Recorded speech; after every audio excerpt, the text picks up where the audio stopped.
വിവരാവകാശ നിയമവുമായി ബന്ധപ്പെട്ട് പിന്നെ തിരിഞ്ഞു നോക്കേണ്ട ആവശ്യമില്ല, എല്ലാം ഓക്കെയാണ്. ഇതിന് പുറത്തുനിന്ന് ഒരു ചോദ്യം നിങ്ങൾ പ്രതീക്ഷിക്കേണ്ട. ഈ ഭാഗത്തുനിന്ന് മാത്രമാണ് ചോദ്യങ്ങൾ വരിക.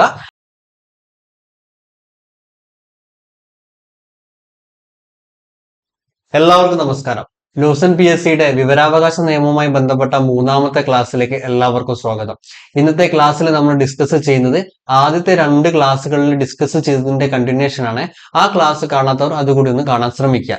ഇന്നത്തെ ക്ലാസ്സിന്റെ നോട്ട് ആവശ്യമായിട്ടുള്ളവർ ടെലിഗ്രാം ഗ്രൂപ്പിൽ ജോയിൻ ചെയ്യുക. ടെലിഗ്രാം ഗ്രൂപ്പിന്റെ ലിങ്ക് ഡിസ്ക്രിപ്ഷനിൽ കൊടുക്കുന്നതാണ്. അപ്പോൾ ക്ലാസ്സിലേക്ക് കടക്കുന്ന സമയത്ത് ആദ്യം തന്നെ നമുക്ക് നോക്കാം സുപ്രധാന വിധികളും തീയതികളും. വിവരാവകാശ നിയമവുമായി ബന്ധപ്പെട്ട് കോടതികൾ പുറപ്പെടുവിച്ച വിധികളും തീയതികളും അതാണ് നമ്മൾ നോക്കാൻ പോകുന്നത്. ഏറ്റവും പ്രധാനപ്പെട്ട ഒന്നാണ് രാഷ്ട്രീയ പാർട്ടികൾ സംഭാവന നൽകുന്നവരുടെ പേര് വിവരങ്ങൾ വെളിപ്പെടുത്തണം എന്നുള്ള വിധി പ്രഖ്യാപിച്ച തീയതി 2020 ജനുവരി 9. 2020 ജനുവരി 9. ഓക്കെ.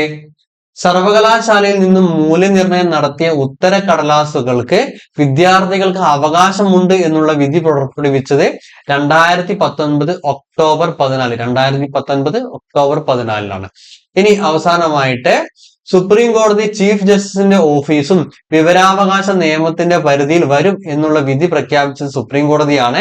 അത് പ്രഖ്യാപിച്ച ഡേറ്റ് ചോദിച്ചാൽ 2019 നവംബർ 13. 2019 നവംബർ 13. ഇത് കഴിഞ്ഞ ക്ലാസ്സിൽ ഡീറ്റെയിൽ ആയിട്ട് നമ്മൾ പറഞ്ഞ കാര്യമാണ്. ഓക്കെ. ഇനി നമ്മൾ സെക്ഷനുകളുടെ കേസിലേക്ക് വീണ്ടും പോകലാണ്. സെക്ഷൻ അല്ലെങ്കിൽ വകുപ്പുകളുടെ കേസിലേക്ക് പോകലാണ്.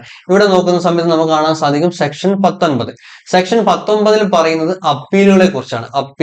അപ്പീലുകളെ കുറിച്ച് എന്താണ് 19 പറയുന്നത് നോക്കിയാല്, നിയമപ്രകാരം നിർദ്ദേശിച്ചിട്ടുള്ള സമയത്ത് ഒരു തീരുമാനം ലഭിക്കാത്ത വ്യക്തിയോ അല്ലെങ്കിൽ കേന്ദ്ര സംസ്ഥാന ഇൻഫർമേഷൻ ഓഫീസറുടെ തീരുമാനത്തിൽ പരാതിയുള്ള വ്യക്തികളോ 30 ദിവസത്തിനുള്ളിൽ പബ്ലിക് ഇൻഫർമേഷൻ ഓഫീസറേക്കാൾ ഉയർന്ന റാങ്കുള്ള ഉദ്യോഗസ്ഥന്റെ അടുത്ത് അപ്പീൽ സമർപ്പിക്കേണ്ടതാണ്. ഈ കാര്യങ്ങളൊക്കെ നമ്മൾ ഡീറ്റെയിൽ ആയിട്ട് പറഞ്ഞിട്ടുള്ളതാണ്. എന്നാലും ഒന്നുകൂടി പറയാം. നിർദ്ദേശിച്ചിട്ടുള്ള സമയപരിധിക്കുള്ളിൽ നമുക്ക് മറുപടി ലഭിച്ചില്ലെങ്കിൽ, അതായത് നമ്മളിപ്പോ ഒരു ഇൻഫർമേഷൻ ഓഫീസറുടെ അടുത്ത് ഒരു അപേക്ഷ കൊടുത്താൽ നമുക്ക് മറുപടി 30 ദിവസത്തിനുള്ളിൽ ലഭിക്കണം. ആ സമയപരിധിക്കുള്ളിൽ നമുക്ക് മറുപടി ലഭിച്ചില്ലെങ്കിൽ നമുക്ക് ഒന്നാമത്തെ അപ്പീൽ കൊടുക്കാം. ഒന്നാമത്തെ അപ്പീൽ കൊടുക്കാനുള്ള സമയപരിധി 30 ദിവസമാണ്. 30 ദിവസത്തിനുള്ളിൽ നമ്മൾ അപ്പീൽ കൊടുക്കണം. അല്ലെങ്കിൽ നമുക്കിപ്പോ മറുപടി ലഭിച്ചു, ആ മറുപടിയിൽ നമുക്ക് പരാതി ഉണ്ടെങ്കിൽ ആ മറുപടിക്കെതിരെ അല്ലെങ്കിൽ ആ തീരുമാനത്തിനെതിരെ, ഇൻഫർമേഷൻ ഓഫീസറുടെ തീരുമാനത്തിനെതിരെ ഇൻഫർമേഷൻ ഓഫീസറേക്കാൾ ഉയർന്ന റാങ്കുള്ള ഉദ്യോഗസ്ഥന് നമുക്ക് പരാതി നൽകാൻ പറ്റുന്നതാണ്. അതാണ് ഒന്നാമത്തെ അപ്പീൽ. ഓക്കെ. ഇനി അവിടെ ഓർത്തിരിക്കേണ്ട മറ്റൊരു കാര്യമാണ്, നമ്മൾ പറഞ്ഞു 30 ദിവസത്തിനുള്ളിൽ അപ്പീൽ നൽകണം എന്ന് പറഞ്ഞു അല്ലെ. അപ്പൊ അവിടെ ഓർത്തിരിക്കേണ്ട ഒരു കാര്യമാണ്, അപ്പീൽ സമർപ്പിക്കുവാൻ കഴിയാതെ വന്നതിന് മതിയായ കാരണമുണ്ടെന്ന് അപ്പീൽ അധികാരിക്ക് ബോധ്യപ്പെട്ടാൽ നിർദ്ദിഷ്ട സമയപരിധിക്ക് ശേഷവും അപ്പീൽ സ്വീകരിക്കാവുന്നതാണ്.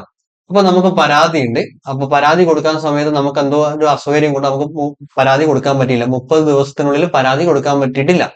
അപ്പൊ നമ്മൾ എന്തുകൊണ്ടാണ് പരാതി കൊടുക്കാൻ ലേറ്റ് ആയതെന്നുള്ള കാര്യം പിന്നെ അപ്പീൽ അധികാരിക്ക് ബോധ്യപ്പെട്ടാൽ, അദ്ദേഹത്തെ ബോധ്യപ്പെടുത്തിയാൽ നമുക്ക് 30 ദിവസത്തിന് ശേഷവും നമുക്ക് അപ്പീൽ കൊടുക്കാൻ പറ്റുന്നതാണ്. ഓക്കെ. അതാണ് ഇവിടെ പറഞ്ഞിട്ടുള്ളത്. ഇനി ഇവിടെ പറഞ്ഞിട്ടുള്ള മറ്റൊരു കാര്യമാണ്, അപ്പീൽ സ്വീകരിച്ച ശേഷം 30 ദിവസത്തിനകം അപ്പീൽ അധികാരി അത് തീർപ്പാക്കിയിരിക്കണം. ഒന്നാമത്തെ അപ്പീൽ കൊടുത്ത ശേഷം ആ അപ്പീൽ 30 ദിവസത്തിനുള്ളിൽ തീർപ്പാക്കിയിരിക്കണം. ക്ലിയർ ആണല്ലോ. അടുത്തൊരു സെക്ഷനാണ്, ഇമ്പോർട്ടന്റ് സെക്ഷനാണ് സെക്ഷൻ 19 13. ഇതിൽ എന്താ പറയുന്നതെന്ന് ചോദിച്ചാല്, നമ്മൾ നേരത്തെ പറഞ്ഞു ഒന്നാമത്തെ അപ്പീൽ കൊടുത്ത ശേഷം 30 ദിവസത്തിനുള്ളിൽ നമുക്കൊരു തീരുമാനം അറിയാൻ പറ്റും, നമുക്ക് മറുപടി ലഭിക്കും അല്ലെ. ആ തീരുമാനം ലഭിച്ച ശേഷം 30 ദിവസത്തിനുള്ളിൽ തീരുമാനം ലഭിക്കും. ആ തീരുമാനം ലഭിച്ച ശേഷം ആ തീരുമാനത്തിനെതിരെ നമ്മൾ രണ്ടാമത്തെ അപ്പീൽ പോകുന്നുണ്ടെങ്കിൽ 90 ദിവസത്തിനുള്ളിൽ കേന്ദ്ര ഇൻഫർമേഷൻ കമ്മീഷനോ അല്ലെങ്കിൽ സംസ്ഥാന ഇൻഫർമേഷൻ കമ്മീഷനോ അപ്പീൽ നൽകണം. അതാണ് ഇവിടെ പറയുന്നത്. ഓക്കെ. അത്ര മാത്രമേ ഇവിടെ പറഞ്ഞുള്ളൂ. ഇനി അടുത്തൊരു പോയിന്റ് ആണ്, അപ്പീൽ സമയത്തിന് ഫയൽ ചെയ്യുന്നതിന് തടസ്സപ്പെട്ടിരുന്നു എന്ന് ബോധ്യമാവുന്നിടത്ത് 90 ദിവസത്തിന് ശേഷവും അപ്പീൽ സ്വീകരിക്കാവുന്നതാണ്. എന്നാ പറയുന്നത് ചോദിച്ചാല്, ഇപ്പൊ 90 ദിവസത്തിനുള്ളിലും രണ്ടാമത്തെ അപ്പീൽ സമർപ്പിക്കണം എന്ന് പറഞ്ഞില്ലേ. ഈ 90 ദിവസത്തിനുള്ളിൽ നമുക്ക് സമർപ്പിക്കാൻ പറ്റിയിട്ടില്ല, നമുക്കൊരു ജെന്യുവനായ റീസൺ ഉണ്ടെങ്കിൽ അത് അവർക്ക് ബോധ്യപ്പെട്ടാല് 90 ദിവസത്തിന് ശേഷവും നമുക്ക് രണ്ടാമത്തെ അപ്പീൽ സമർപ്പിക്കാവുന്നതാണ് എന്നാണ് പറയുന്നത്. ഓക്കെ, ഇനി ഇവിടെ ഇതിൽ പറയുന്ന മറ്റൊരു കാര്യമാണ് ഏതെങ്കിലും കാരണത്താൽ അപേക്ഷ നിരസിക്കുകയാണെങ്കിൽ അതിനുള്ള കാരണം അപേക്ഷകനെ അറിയിക്കേണ്ടതാണ്. ഇപ്പൊ നിങ്ങൾ രണ്ടാമത്തെ അപ്പീൽ കൊടുക്കുന്ന സമയത്ത് നിങ്ങളുടെ അപേക്ഷ രണ്ടാമത്തെ അപ്പീൽ സ്വീകരിക്കുന്നില്ല, അത് നിരസിക്കുകയാണെന്ന് പറയുന്നുണ്ടെങ്കിൽ എന്തുകൊണ്ടാണ് അത് നിരസിക്കുന്നത് എന്നുള്ള കാര്യം നിങ്ങളെ അറിയിക്കേണ്ടതാണ്. ഓക്കെ, ഇനി സെക്ഷൻ 19(8) എന്നാ നോക്കിയാൽ സെക്ഷൻ 19(8). ഇനി സെക്ഷൻ 19(8) എന്താ പറയുന്നത്?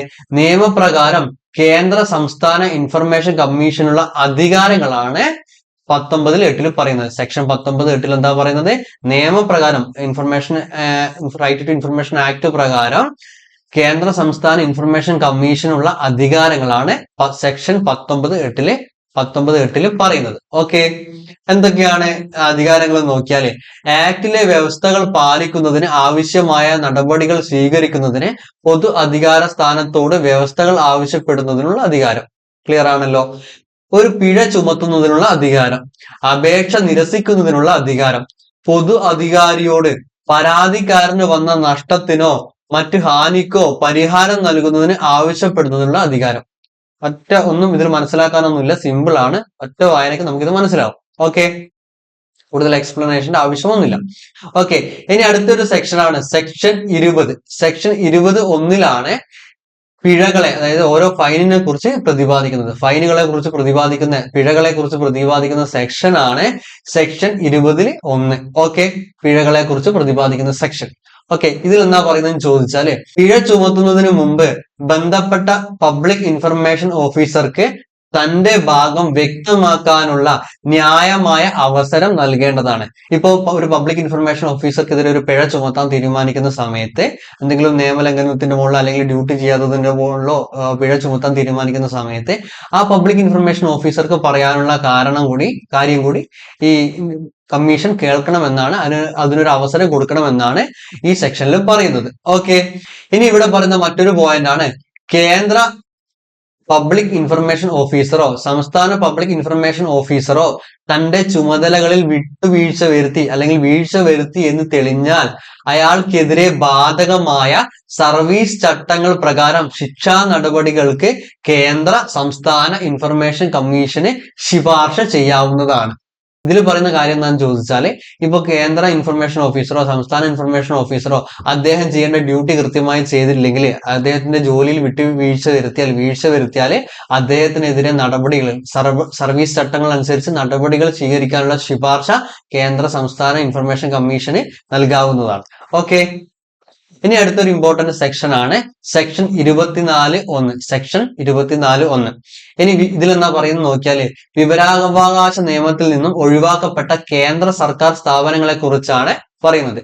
വിവരാവകാശ നിയമത്തിൽ നിന്നും ഒഴിവാക്കപ്പെട്ട കേന്ദ്ര സർക്കാർ സ്ഥാപനത്തെ കുറിച്ചാണ് സെക്ഷൻ 24(1) പറയുന്നത്. ഈ വിവരാവകാശ നിയമത്തിൽ നിന്ന് ഒഴിവാക്കപ്പെട്ട കേന്ദ്ര സർക്കാർ സ്ഥാപനങ്ങൾ ഏതൊക്കെയാണെന്നുള്ളത് രണ്ടാമത്തെ ഷെഡ്യൂളിൽ കൃത്യമായിട്ട് പറഞ്ഞിട്ടുണ്ട്. ഇത് പ്രതിപാദിച്ചിരിക്കുന്ന ഷെഡ്യൂൾ പട്ടിക 2. ഓക്കെ, അത് ഒന്ന് ഓർത്തിരിക്കാം. ഇനി അഴിമതി ആരോപണങ്ങളെയും മനുഷ്യാവകാശ ലംഘനങ്ങളെയും സംബന്ധിച്ച വിവരങ്ങൾ ഒഴിവാക്കപ്പെടേണ്ടതില്ല എന്നും സെക്ഷൻ 24(1) പറഞ്ഞിട്ടുണ്ട്. ഈ കാര്യങ്ങൾ നമ്മൾ ആദ്യത്തെ ക്ലാസ്സിൽ ഡീറ്റെയിൽ ആയിട്ട് പറഞ്ഞതാണ്. ഓക്കെ, ഇനി സെക്ഷൻ 24(4) ഇതിലെന്താ പറയുന്നത് ചോദിച്ചാല് കേരള സർക്കാരിന്റെ കീഴിൽ വിവരാവകാശ നിയമത്തിൽ നിന്നും ഒഴിവാക്കപ്പെട്ട സ്ഥാപനങ്ങൾ, കേരള സർക്കാരിന്റെ കീഴിൽ നിന്ന് വിവരാവകാശ നിയമത്തിൽ നിന്നും ഒഴിവാക്കപ്പെട്ട സ്ഥാപനങ്ങൾ ഏതൊക്കെയാണെന്ന് സെക്ഷൻ 24(4) പ്രതിപാദിക്കുന്നുണ്ട്. ഓക്കെ, ഇനി സെക്ഷൻ 25(1). സെക്ഷൻ 25(1) എന്താ പ്രതിപാദിക്കുന്നതെന്ന് ചോദിച്ചാൽ വാർഷിക റിപ്പോർട്ടുകളാണ് സെക്ഷൻ 25(1) പ്രതിപാദിക്കുന്നത്. ഇനി ഓരോ റിപ്പോർട്ടിലും വാർഷിക റിപ്പോർട്ടുകളിൽ ഉൾപ്പെടേണ്ട കാര്യങ്ങൾ എന്തൊക്കെയാണെന്ന് ചോദിച്ചാല് ഓരോ പൊതു അധികാര സ്ഥാനത്തിനും സമർപ്പിച്ചിട്ടുള്ള അപേക്ഷകളുടെ എണ്ണം, കേന്ദ്ര സംസ്ഥാന ഇൻഫർമേഷൻ കമ്മീഷൻ പുനഃപരിശോധനയ്ക്കായി നൽകിയിട്ടുള്ള അപ്പീലുകളുടെ എണ്ണവും അപ്പീലുകളുടെ സ്വഭാവവും അപ്പീലുകളുടെ തീരുമാനവും. പിന്നീട് ഇതിൽ പറഞ്ഞൊരു കാര്യമാണ് ഏതെങ്കിലും ഉദ്യോഗസ്ഥനെതിരെ അച്ചടക്ക നടപടി സ്വീകരിച്ചിട്ടുണ്ടെങ്കിൽ അതിന്റെ വിശദാംശം. പിന്നീട് ഇതിൽ പറയുന്ന ഒരു കാര്യമാണ്, ഇതിൽ ഉൾപ്പെടേണ്ട ഒരു കാര്യമാണ് ഈ ആക്ട് പ്രകാരം ഓരോ പൊതു അധികാര സ്ഥാനവും പിരിച്ചെടുത്ത പിഴ. ഓക്കെ, ഇത്രയും കാര്യങ്ങളാണ് വാർഷിക റിപ്പോർട്ടിൽ ഉൾപ്പെടേണ്ട കാര്യങ്ങൾ. ഓക്കെ, ഇനി സെക്ഷൻ 26 പറയുന്നത് എന്താന്ന് ചോദിച്ചാല് സർക്കാർ തയ്യാറാക്കേണ്ട